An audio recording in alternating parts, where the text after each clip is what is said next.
Halo teman-teman, salam sehat selalu. Untuk kita semua salam sejahtera. Kembali dengan saya Bung Ropan. Dan sehari lagi, atau tepatnya pada Jumat nanti, tim nasional Indonesia akan bertarung dalam duel yang saya pikirin berlangsung seru sengit. Ini soal harga diri antara Indonesia dan Vietnam, dua wakil dari Asia Tenggara yang berada di grup D, setelah keduanya memulai pertandingan dengan dua-duanya kalah, tapi memperlihatkan permainan yang sangat baik.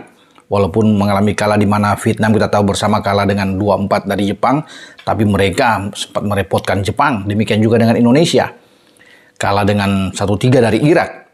Tapi kita sempat membuat Irak juga agak ketar-ketir setelah Marcelino bisa membuat gol balasan sebelum ada 2 gol dari Irak. Nah, bicara tentang Marcelino ini menjadi salah satu di antara 4 pemain dalam sejarah berlangsungnya Piala Asia, pemain termuda yang mencetak gol di event besar seperti Piala Asia ini.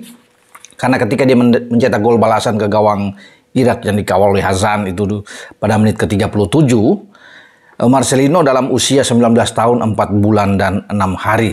Artinya dia menjadi orang keempat setelah sebelumnya ada 3 pemain juga, pemain muda yang bersinar di Piala Asia itu yang pernah dilakukan oleh Son Heung-min pada 2011, kemudian ada Muhammad Ali ya pada 2019 dan Majid Muhammad pada 2004. Ya, kita tahu bersama bahwa Marcelino ini adalah aset berharga, pemain yang saat ini berada di Deense di Liga 2 Belgia.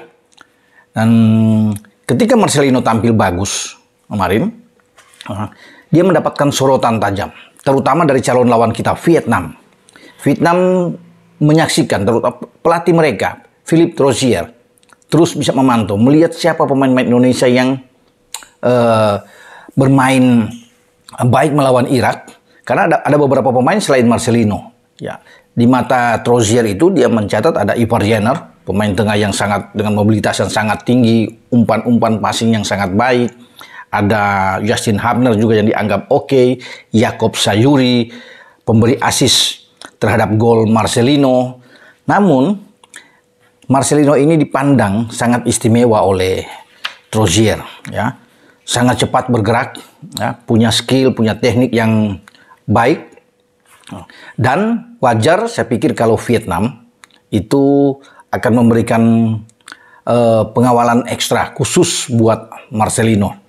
Dan itu di mata Troussier ini menjadi suatu keharusan karena tidak boleh bisa melepas, ya, memberikan ruang gerak terhadap Marcelino. Makanya mereka akan memutuskan itu dari sektor tengah. Ini akan menjadi duel lini tengah yang sangat menarik dalam duel Indonesia lawan Vietnam. Kenapa menarik? Kita bisa melihat bahwa lini tengah Vietnam ketika melawan Jepang itu tampil luar biasa. Mereka punya 4 pemain yang ditampilkan oleh Troussier di starting 11 lawan Jepang yang dengan pergerakan yang sangat bagus, menyulitkan gelandang-gelandang Jepang. Kita tahu bersama gelandang-gelandang Jepang itu ketika melawan Vietnam itu semua bermain di luar Jepang, ya, beraroma Eropa. Ya, mereka seperti Wataru Endo, ya, kapten ke-11 Jepang yang bermain di Liverpool. Kemudian ada Hidemasa Morita yang bermain di Sporting Lisbon di Liga Portugal. Ada Junya Ito yang bermain di Stade Reims di Prancis. Juga dengan Takumi Minamino yang mencetak brace saat itu, yang bermain di Monaco. Ada lagi satu Keito Nagamura yang bermain juga di Stade Reims. Jadi itu pemain-pemain top yang diberikan perlawanan oleh pemain-pemain Vietnam. Troussier menempatkan 4 gelandang mereka bekerja dengan luar biasa karena tampil dengan formasi mereka 3-4-3 ketika melawan Jepang. 4 gelandang itu adalah Pho Min Trong, Nguyen Tuan Ah, kemudian Nguyen Tai Zon, dan Pham Xuan An. Ini 4-4-nya bermain di liga lokal. Ya, hebatnya bagi Vietnam, starting 11 yang dimain semua bermain di liga lokal Vietnam. Ya, tidak ada yang bermain di luar atau apalagi bermain di Eropa. Tapi mereka tampil sangat baik. 4 pemain inilah yang nantinya akan bertarung melawan Indonesia. Karena Troussier tahu Indonesia punya kekuatan di tengah. Dengan Marcel, dengan Justin Hubner, dengan Ivar Jenner yang sangat kuat. Ya, dibantu dengan Jakob yang selalu tampil bagus dari sisi flank. Makanya mereka ingin menghabisi lini tengah kita untuk bisa mempressing dengan sangat tinggi. Ya, kita juga punya kekuatan. Karena saya pikir bagaimana Ivar Jenner bermain sangat baik juga ketika melawan Irak. Justin Hubner. Dan kembali ke Marcelino. Ya, pemain ini akan saya pikir dibatasin. Ya, ruang dia akan terus diperhatikan. Dan itu Trozier sudah melihat. Dia akan memberikan penjagaan. Mungkin Pham Huan Man ya, yang bermain di klub Hanoi ini yang akan diberi tugas untuk terus bisa mengawasi pergerakan Marcelino. Atau secara bergantian, Pham Xuan Man ini akan dengan Nguyen Thai Son. Ini dua yang ada di tengah yang menjadi kekuatan bagi Vietnam ketika melawan Jepang.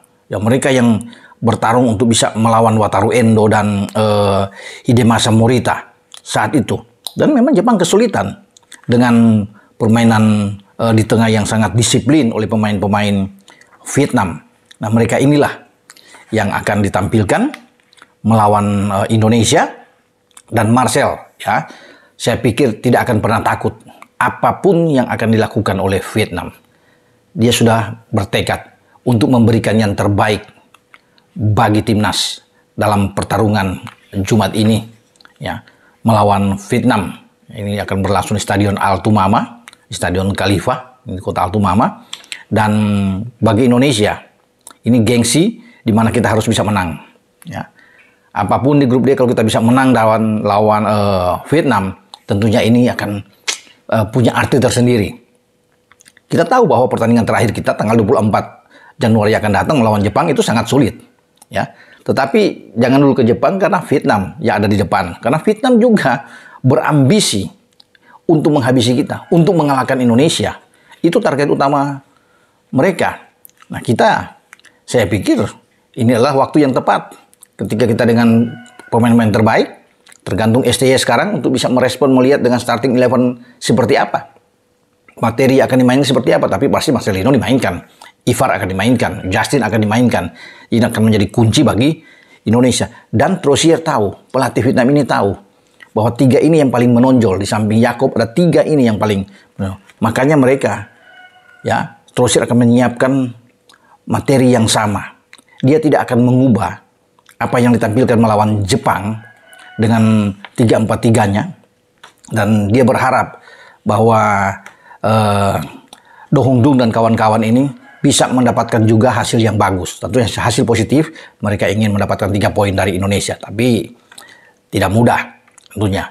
Karena pemain-pemain kita sudah punya tekad yang bulat, ya, untuk bisa mengalahkan Vietnam. Dan itu yang paling penting. Mental kita yang ketika masuk lapangan itu harus kuat. Ya. Terutama juga fisik. Sudah kelihatan. Ini pertarungan fisik juga. Karena Vietnam bagus dalam hal fisik mereka. Itu terlihat ketika mereka memberikan Jepang dengan harus bekerja keras. Perlawanan yang luar biasa. Dan kita akan tunggu pergerakan Marcelino apakah akan dibatasi. Mampu kapan Xuan Man atau Nguyen Thai Son yang akan diberikan tugas nantinya untuk bisa meredam Marcelino, kita akan lihat. Karena pasti Marcelino punya kecepatan, punya teknik yang bagus, dan bukan tidak mungkin dengan permainan keras Vietnam kita akan mendapatkan hadiah penalti. Bukan tidak mungkin ketika kita bisa, pemain-pemain kita lebih berani untuk masuk menerobos ke pertahanan Vietnam.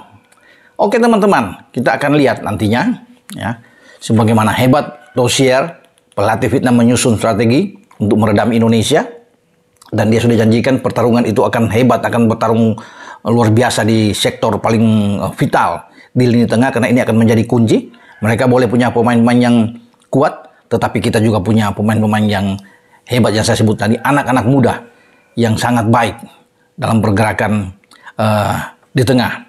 Oke, sampai di sini dengan saya, Bung Ropan, berbicara tentang Vietnam yang bertekad untuk bisa meredam Marcelino, tapi tidak semudah itu. Marcelino, pemain yang sudah, walaupun masih muda, tapi dia memperlihatkan kedewasaan dalam permainan. Dia tidak menggambarkan bahwa dia 19 tahun. Dia sudah bermain seperti usia di 24-25 tahun.